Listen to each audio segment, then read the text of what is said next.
이 말씀을 가지고 지명하여 부름의 은혜라고 하는 제목으로 은혜 나누고자 합니다. 우리 한번 같이 읽어볼까요? 시작. 지명하여 부름의 은혜라는 겁니다.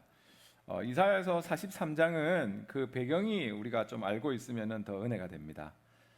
이사야 43장을 처음 받는 이 말씀을 받는 사람들은 누군가 하면은 지금 바벨론이라고 하는 그곳에 잡혀가 있는 이스라엘 백성입니다. 여러분, 포로로 잡혀가서 종살이 하는데 그들의 삶이 결코 편할 수가 없습니다. 결코 자기들이 원하는 대로 할 수도 있는 상황도 아니고 참 힘든 상황인데, 그들의 삶을 실제로 오늘 금방 우리가 읽었던 게 이사야서 43장인데 42장 22절을 보면은 이렇게 말하고 있습니다. 제가 한번 읽어드릴게요. 이 백성이 도둑 맞으며 탈취를 당하며 다 굴 속에 잡히며 옥에 갇히도다. 노략을 당하되 구할 자가 없고 탈취를 당하되 되돌려주라 말할 자가 없도다 라고 하면서 굉장히 답답하고 어떻게 할 수 없는 상황이 어느 상황이냐 하면은 지금 이 말씀을 받는 이스라엘 백성입니다. 너무나 심하잖아요. 지금 도둑 맞고 그것만 해도 억울하고 답답한데 거기다가 잡히고 갇히고 노략질을 당했는데도 그들을 구해줄 사람이 없는 그런 상황이 지금 하나님의 백성의 상황이라는 겁니다. 그런데 이런 세상적으로 볼 때는 답답한 상황 가운데 있는 이들을 향하여서 오늘 본문 이사야서 43장 1절이 시작되는데, 한국말에는 그 시작이 그냥 이 백성이라는 말로 시작이 되는데 영어와 원어를 보면은 그 시작이 이렇게 시작되지 않습니다. 우리 한글 성경에는 빠진 단어가 있는데 그게 뭐냐면은 but now라는 말이 다 있습니다. 한국말로 번역을 하면 이게 뭐냐면은 그러나 이제는이라는 거예요.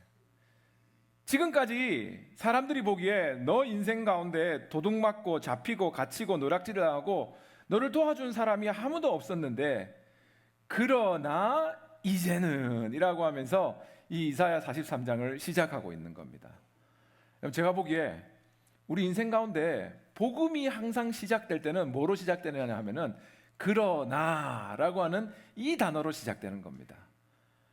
여러분, 세상에서 내 육신이 너무나도 힘들어가지고 의사가 참 우리의 육신 가운데 정말 안 좋은 이야기를 한다 할지라도 그러나 이제는 주님이 나를 치료하여 주신다라고 하는 믿음으로 그러나 이제는 이라고 하는 믿음이 우리 가운데 있어야 되는 것이고, 경제적으로 세상이 어렵고 내 삶이 너무나도 궁핍하다 할지라도 우리가 믿고 나가야 되는 것은 뭐냐면은 그러나 이제는 이라는 거예요. 여러분, 저를 따라서 말씀해 보십시오. 그러나 이제는. 다시 한번 그러나 이제는. 이제는 주님이 역사해 주신다는 거예요. 이 43장에 보면 42장에 보면 너무나도 답답한 상황인데 내 자녀가 소망이 없는 것 같고 어디로 갈지 모르고 정말 내가 보기에는 답답하다 할지라도 그러나 이제는 주님께서 내 자녀의 삶에 역사하여 주신다는 거예요. 그러나 이제는 이라고 하는 이 믿음을 가지고 있는 자에게 하나님께서 오늘 이사야서 43장에 우리에게 주시는 말씀이 뭐냐면 첫 번째는 두려워 말라는 겁니다. 왜냐하면 그 이유가 너는 내 것이라는 거예요. 우리 한번 같이 읽어볼까요? 두려워 말라, 너는 내 것이다. 두려워 말라, 너는 내 것이라. 네. 두려움에 42장에 보면 너무 답답하잖아요. 그 답답한 상황 가운데 있는 그들에게 하나님께서 이 43장 1절 말씀을 주시는데 가장 먼저 뭐라고 말씀하시냐면 그냥 두려워 말라라고 하는 게 아니라 너에게 이 말을 하는 내가 누구다라고 하는 하나님의 아이덴티티에 대해서 제일 먼저 말씀하십니다. 우리 한번 1절 다 같이 다시 한번 읽어보겠습니다. 시작. 야곱아, 너를 창조하신 여호와께서 지금 말씀하시느니라. 이스라엘아, 너를 지으신 이가 말씀하시느니라. 너는 두려워하지 말라. 내가 너를 구속하였고 내가 너를 지명하여 불렀나니 너는 내 것이라. 아멘. 그러니까 하나님이 분명히 이유를 말합니다. 그냥 두려워하지 말라라는 것이 아니라 첫 번째 이유는 뭐냐 하면은 내가 너를 창조했고 지금 내가 너를 지었기 때문에 그것을 믿는다면은 두려워하지 말라는 거예요. 나는 내가 뭐 강하기 때문에 내가 이걸 할 수 있기 때문에 내 능력으로 이것을 헤쳐나갈 수 있기 때문에 두려워하지 않는 것이 아닙니다, 여러분. 나는 내 능력으로는 할 수 없지만 하나님이 나보고 두려워하지 말라라고 말씀하시는 그 이유는, 첫 번째 이유는 뭐냐면은 내가 너를 창조했고 내가 너를 지었기 때문에 누구보다 너를 잘 알고 있기 때문에 네 삶 속에서 네 능력으로 해결할 수 없는 문제가 네 앞을 가로막고 있다 할지라도 두려워하지 말라는 거예요. 여러분, 무언가를 만든 사람은 그것에 대해서 가장 잘 알고 있습니다. 지난주에 제 전화기가 안 되는 겁니다. 저는 또 절대란 말은 안 쓰지만 웬만하면은 애플은 안 씁니다. 애국자로서 삼성을 쓰는데 이 삼성 전화기가 지난주에 갑자기 이 충전도 안 되고 완전히 이게 켜지지도 않는 겁니다. 제가 너무 당황해서 전화 올 사람들 많고 제가 전화해야 될 사람도 많은데 이걸 어떻게 하나 해가지고 인터넷에 보니까 우리 교회 요 바로 옆에 전화기 리페어 샵이 있더라고요. 거기 가져갔습니다. 가서 전화기를 좀 봐달라니까 그 사람이 한참 보더니 한 5분 정도 제 전화기를 보더니 하는 말이 고칠 수는 있다는 거예요. 근데 고칠 수는 있는데 일단 자기가 이거를 고치기 시작하면은 당신이 돈을 얼마를 내야 되냐면은 700불을 내야 된다는 거예요. 옛날에 내가 밀리언 달러 하더라도 그렇게까지 놀라진 않는데 전화기 고치는데 700불 하니까 엄청 많이 놀라시는데 이 사람이 다 자기하고 관련되면 이렇다는 거예요. 700불을 내라. 그래서 제가 아니 전화기를 차라리 내가 사면 샀지 어떻게 전화기 고치는데 700불을 내느냐 해가지고 제가 참 난감한 표정을 짓고 고치라 할 수도 없고 그렇다고 안 고치라 할 수도 없고 그런 상황이 있는데 그 사람이 하는 말이 뭐냐면은 저는 몰랐는데 그 바로 옆에 우리 교회 옆에 보면 요 세리토스 몰이 있지 않습니까? 세리토스 몰 안에 가면은 삼성 대리점이 있다는 거예요. 그러면서 저보고 전화기를 한번 거기에다가 가지고 가보라는 거예요. 그러면서 자기는 무조건 하고 이게 자기도 일하는 사람이니까 회사에서 정해놓은 게 고치면은 네 전화기는 고치면은 무조건 하고 돈을 그렇게 내야 되니까 삼성 대리점을 한번 가봐라 하면서 그래 조언을 주더라고요. 그래서 삼성 대리점에 갔습니다.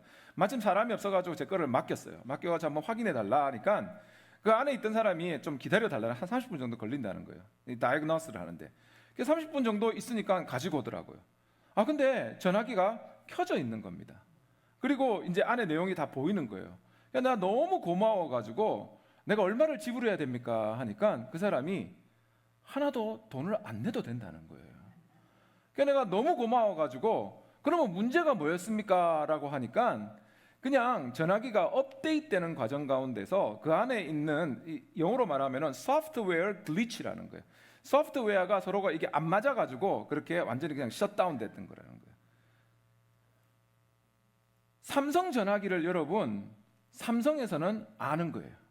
뭐가 문제인지를 아니까 특별한 것들 안 하더라도 그게 고쳐지는 거예요. 내가 이거를 고침 이 전화기가 하도 고마워가지고 내가 가만히 생각하니까 옛날에 텔레비전인가 우리나라에 있을 때 봤던 문구가 생각나더라고요. 뭐냐면은 약은 약사에게 진료는 의사에게. 그 뒤에 내가 생각해보니까 삼성은 삼성 대리점에 라는 생각이 드는 거예요. 만약에 여러분 제가 제 전화기는 삼성 건데 제가 몰에 보면은 애플 스토어도 있어요. 애플 스토어에 가지고 갔다면은 그 사람은 저보고 뭐라 하냐면은 이거 못 고친다는 거예요. 삼성 거니까 삼성에 가져갔으니까 고치는 거예요. 혹시라도 여러분 삼성 전화기 가지고 계신 분들 삼성 대리점 가면 됩니다. 오늘 본문 봤는데 보세요. 하나님이 우리 보고 뭐라 말씀하시냐면은 내가 너를 창조했다는 거예요. 내가 너를 지었다는 거예요. 여러분 우리들의 삶 속에서 육신의 아픔이 있을 수 있습니다. 그러나 나를 창조하신 이가 여호와 하나님인 것을 믿는다면은 우리가 내 아픔을 하나님께 가져가고 하나님께 맡길 때 하나님이 맞는 의사를 만나게 해 주시는 것이고 하나님이 먹는 음식과 맞는 약으로 우리를 치료해 주신다는 거예요. 의사가 좋은 거 좋습니다. 하지만 그 의사를 우리를 창조하신 하나님이 우리를 그 의사를 만나게 해 주시는 분은 여호와 하나님이시라는 거예요. 마음 가운데 낙심되는 것이 있고 우리의 영혼 가운데 실망되는 것이 있다 할지라도 그 가운데 우리를 인도하여 주시고 우리에게 내가 너를 창조했고 내가 너를 지었으니 삶 속에서 내가 누구보다도 너를 잘 알기 때문에 나를 믿는다면은 두려워하지 말라는 거예요. 성경에 여러분 두려워하지 말라가 몇 번 나오느냐 하면은 365번 나옵니다. 윤년에 하루 빼고는 다 두려워하지 말라는 거예요. 이사야서 41장 10절 말씀 우리 한번 다 같이 읽어볼까요? 시작. 두려워 말라 내가 너와 함께 함이니라. 놀라지 말라 나는 내 하나님이 됨이니라. 내가 너를 굳세게 하리라. 참으로 너를 도와주리라. 참으로 나의 의로운 오른손으로 너를 붙들리라. 아멘.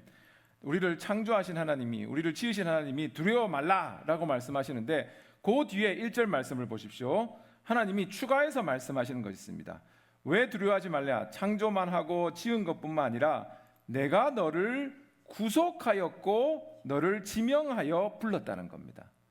여러분, 구속하였다는 말은 영어로 보면은 redeem이라고 나옵니다. 하나님이 값을 치르고 나를 되찾아왔다는 거예요. 아까 제가 말씀드렸죠. 이 지금 이사야서 43장은 처음 말씀을 받는 사람들은 누구냐면은 바벨론의 포로로 지금 종살이하는 하나님의 백성입니다. 그들에게 내가 너를 구속했다. 내가 값을 치르고 너희들은 자유인이 되었다는 이 말은 얼마나 삶 속에서 기쁜 소식이고 감사한 이야기입니까? 근데 하나님이 우리를 향하여서 하시는 말씀이 내가 너를 구속했다는 거예요. 내가 너에게 자유함을 줬다는 거예요.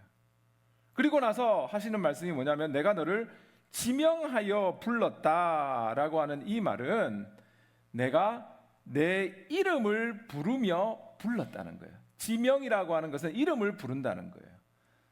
여기 보면은 영어로 보면 I have summoned you by name이라는 거예요. You are mine. 내 이름을 불렀다는 거예요. 여러분, 이름을 아는 것과 이름을 모르는 것은 굉장히 큰 차이가 있습니다.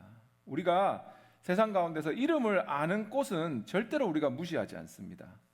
개나리, 장미, 백합, 좀 더 이름이 있잖아요. 무시 안 하잖아요, 우리. 근데 이름을 모르는 것은 완전히 다른 의미를 우리 삶에서 가지게 됩니다. 아니, 여러분이 사랑하는 사람이 있다면 연애 편지를 쓰는데 그냥 처음에 사랑하는 이에게라고 안 쓰잖아요. 사랑하는 한송이에게 그렇게 쓰잖아요. 한송이가 누구냐면은 제 아내 이름입니다. 결혼하기 전에 메이든 네임이 한송입니다. 근데 마찬가지잖아요. 우리가 뭔가 사랑하고 의미가 있는 것에는 이름을 부여하는 거잖아요. 한국 찾아보니까 여러분 한국 사람들이 가장 좋아하는 시는 뭐냐면은 윤동주의 서시라고 합니다. 그리고 한국 사람들이 두 번째로 좋아하는 시는 누구 거냐면은 바로 김춘수 시인이 쓴 꽃이라고 하는 시입니다. 제가 한번 읽어드릴게요. 제가 시를 잘 읽는 편은 아니지만 한번 읽어드리겠습니다. 내가 그의 이름을 불러주기 전에는 그는 다만 하나의 몸짓에 지나지 않았다. 내가 그의 이름을 불러주었을 때 그는 나에게로 와서 꽃이 되었다. 내가 그의 이름을 불러준 것처럼 나의 이 빛깔과 향기에 알맞은 누가 나의 이름을 불러다오. 그에게로 가서 나도 그의 꽃이 되고 싶다. 우리들은 모두 무엇이 되고 싶다? 너는 나에게 나는 너에게 잊혀지지 않는 하나의 눈짓이 되고 싶다는 거예요. 왜 우리는 이것을 좋아하느냐, 이 시를 좋아하냐면은 우리가 인생 가운데 누군가에게 우리는 의미 있는 존재가 되고 싶다는 거예요. 근데 하나님이 우리를 내가 너를 지명하여서 I summoned you by calling your name이라는 거예요. 네 이름을 불러가면서 너는 나에게 너무나도 의미 있는 존재이기 때문에 내가 너를 창조했고 내가 너를 지었기 때문에 어떤 상황 가운데서도 두려워하지 말라는 겁니다. 이 말씀 믿는다면 여러분 정말 하나님이 365일 우리를 향하여서 세상에서는 자꾸 두려운 마음이 생기고 내 능력으로는 그 두려운 마음을 육신 가운데 아픔이 있고 내 자녀 가운데 어려움이 있고 경제적으로 어려움이 있을 때 두려운 마음이 세상 가운데서는 들어온다 할지라도 내가 바라보는 것이 여호와 하나님을 바라본다면은 나에게 주신 이 명령 두려워 말라라고 하는 이 말씀 가운데 다시 승리하고 일어설 수 있는 우리 성도님들 되실 줄로 믿습니다. 그리고 하나님이 왜 but now 이제는 그러나 이제는이라고 하면서 우리에게 해주시는 두 번째 말씀은 무엇이냐면은 물과 불을 지날 때 내가 너와 함께하리라는 말씀입니다. 우리 한번 다 같이 읽어보겠습니다. 시작. 물과 불을 지날 때 내가 너와 함께 하리라. 2절 말씀 우리 한번 다 같이 읽어봅니다. 시작. 내가 물 가운데로 지날 때에 내가 너와 함께 할 것이라. 강을 건널 때에 물이 너를 침몰하지 못할 것이며 내가 불 가운데로 지날 때에 타지도 아니할 것이요 불꽃이 너를 사르지도 못하리니. 자, 여러분 잘 보십시오. 2절에 보면은 하나님께서 우리에게 주신 약속의 말씀은 네가 혹시 물을 만나거든 내가 함께 할 것이라 라고 하는 말이 아니라 물 가운데 지날 때에도 나는 너와 함께 한다는 그 약속의 말씀입니다. 굉장히 큰 의미가 있습니다. 우리가 우리 인생 가운데 물이라고 하는 고난이나 불이라고 하는 고난을 지나갈 때가 우리는 안 만날 수는 없습니다. 우리는 누구나 다 이런 시련과 환난과 고난을 만날 물과 불을 우리 신앙생활 가운데 분명히 만날 때가 있습니다. 그런데 하나님께서는 우리에게 해주시는 말씀은 뭐냐면은 그 지날 때 지난다라고 하는 이 히브리어는 여러분 어떤 의미가 있냐면은 그것을 건너가다 통과하다라고 하는 의미를 이 지날 때라고 하는 의미가 있습니다. 그냥 그 물 가운데 멈추어 서고 불 가운데 멈추어 서는 것이 아니라 그것을 통과하게 된다는 겁니다. 근데 하나님께서 우리에게 주시는 약속의 말씀은 내가 네 인생 가운데서 물을 안 만나게 해주겠다는 것도 아니고 불을 안 만나게 해주겠다는 것도 아니고 하나님이 주신 단 한 가지 약속은 뭐냐면은 그 물과 불을 지날 때에 내가 너와 함께 해 주겠다라고 하는 이 약속의 말씀이 하나님이 우리에게 주신 말씀입니다. 모든 것을 고난 자체를 제거해 주겠다라고 하는 그 말씀이 아니라 그 가운데서도 나는 너와 함께 해 주겠다는 거예요. 여러분 이 함께 해 주겠다고 하는 히브리어가 뭐냐 하면은 이 메카라고 하는 단어인데 거기서 나온 단어가 뭐냐 하면은 하나님이 우리와 함께 하신다는 임마누엘이라고 하는 단어입니다. 하나님이 어떠한 환경 가운데서도 우리에게 주시는 말씀은 내가 너를 창조했고 내가 너를 지었고 내가 너를 이름을 불러서 너는 나에게 그만큼 귀한 존재이기 때문에 내가 너와 함께 해 주겠다는 거예요. 그것이 있는데 왜 우리가 두려움을 가지게 되는 겁니까? 다윗이 시편 23편 4절에 이렇게 고백했습니다. 우리 한번 다 같이 읽어봅니다. 시작. 내가 사망의 음침한 골짜기로 다닐지라도 해를 두려워하지 않을 것은 주께서 나와 함께 하심이라. 주의 지팡이와 막대기가 나를 안위하시나이다. 아멘. 다윗은 뭐라고 말하냐면은 내가 사망의 음침한 골짜기로 다닐지라도, 그러니까 다윗이 기도하는 것은 내가 사망의 음침한 골짜기로 다닐 때도 있다는 거예요. 인생 가운데 분명히 그때 우리가 만날 때가 있기 때문에 이거는 what if가 아닙니다. 그냥 when이라고 하는 이슈예요. 언젠가는 만나게 된다는 거예요. 그렇지만 그 가운데서 내가 두려워하지 않는 것은 이유가 다윗은 주께서 나와 함께 하신다는 겁니다. 성경에 보면 다니엘도 풀무불 가운데 그 뜨거운 풀무불 가운데 들어갔음에도 불구하고 그 가운데서 함께 하시는 하나님이 있을 때 불 가운데서도 보호함을 받은 자이고, 오늘 본문 가운데 분명히 뭐라 말씀하시느냐, 내가 너와 함께 하기 때문에 오늘 이사야서 43장 2절 말씀, 강을 건들 때 물이 너를 침몰치 못할 것이며 내가 불 가운데로 지날 때 타지도 않을 것이요 불꽃이 너를 불사르지도 못한다라고 우리에게 분명한 약속을 하나님께서 주시고 계신 것입니다. 여러분 이 말씀 믿고 나를 창조하신 하나님께서 나와 함께 하심으로 이 모든 것을 가운데서 나를 건져 주신다라고 하는 믿음 가운데 육신의 연약함, 또 관계의 어려움, 경제적인 힘듦, 그리고 자녀를 위한 기도가 아직 응답되지 않는다 할지라도 그 가운데서 주님 바라보며 승리하는 우리 성도님들 되시기를 주님의 이름으로 축원합니다. 그리고 세 번째는 뭐냐 하면은 내가 내 눈에 보배롭고 존귀하다는 겁니다. 값을 치르신 사랑인데 우리 한번 다 같이 읽어봅니다. 시작. 내가 내 눈에 보배롭고 존귀하니 값을 치르신 사랑이라는 거예요. 앞에서 하나님이 우리에게 1절에는 뭐라고 말씀하셨냐면 두려워 말라. 2절에는 내가 너와 함께함이리라 라는 약속을 주셨습니다. 그런데 여러분 그런 생각 안 듭니까? 왜? 무엇 때문에? 무엇 때문에 하나님이 나에게 두려워 말라라고 하고 왜 내가 너와 함께함이리라 라고 하는 그 말씀을 주시는가 하면은 3절에서 하나님은 자신을 어떻게 말하고 있냐면 세 가지로 말하고 있습니다. 첫 번째는 여호와 내 하나님이라는 거예요. 여호와 내 하나님이라고 하는 것은 어떤 의미가 있냐면은 언약의 주님이라는 거예요. 그 1, 2, 3번 보여주시겠습니까? 언약의 하나님, 여호와 내 하나님이라는 것은 언약의 하나님인데 여러분 여호와라고 하는 성경 말씀이 단어가 나올 때는 그 여호와라는 단어에 뭐가 포함되어 있냐면은 하나님의 사랑이라는 것이 분명히 포함되어 있는 사랑의 하나님을 강조할 때 쓰이는 단어가 여호와라고 하는 겁니다. 근데 오늘 금방 1절 보세요. 3절을 보면은 여호와 내 하나님이라는 거예요. 여기서 말하는 하나님은 창조주 하나님이에요. 근데 그 앞에 그 말 앞에 여호와 내 하나님이라고 쓰여진 것은 세상을 창조하고 세상 가운데 나를 창조하신 그 하나님이 나를 사랑하는 여호와라는 겁니다. 얼마나 여러분 은혜가 되고 감사한 단어입니까? 여호와 나의 하나님이라는 거예요. 그리고 두 번째로는 하나님은 뭐라고 말씀하시냐면 이스라엘의 거룩한 이라는 거예요. 이 세상에 있는 것과는 구분되는 자가 내가 믿는 여호와 하나님이라는 거예요. 그리고 세 번째는 내 구원자, 나를 건져 주신 분이 여호와 하나님이라는 거예요. 그 하나님이 오늘 본문 3절로 돌아가 보세요.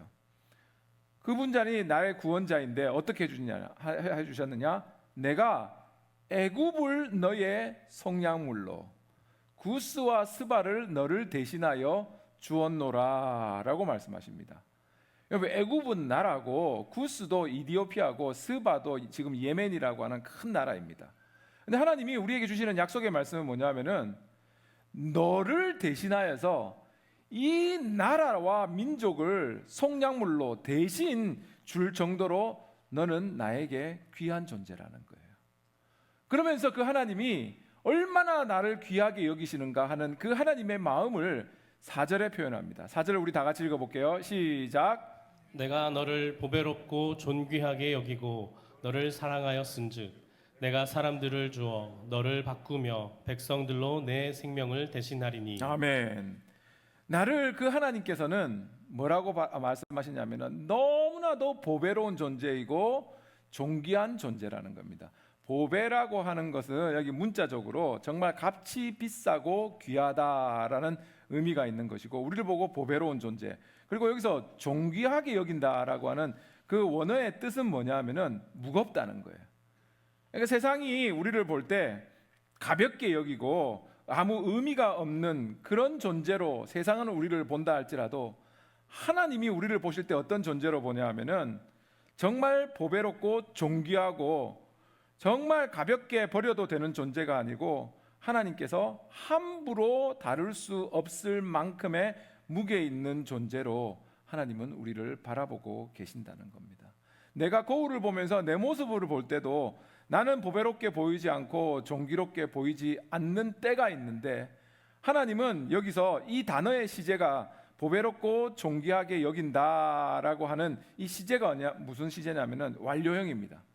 과거에도 하나님께서는 우리를 그렇게 보배롭고 존귀한 자로 보셨고 지금도 우리를 보배롭고 존귀한 자로 보고 계시고 앞으로도 하나님은 우리를 보배롭고 존귀한 자로 보고 계신다는 겁니다.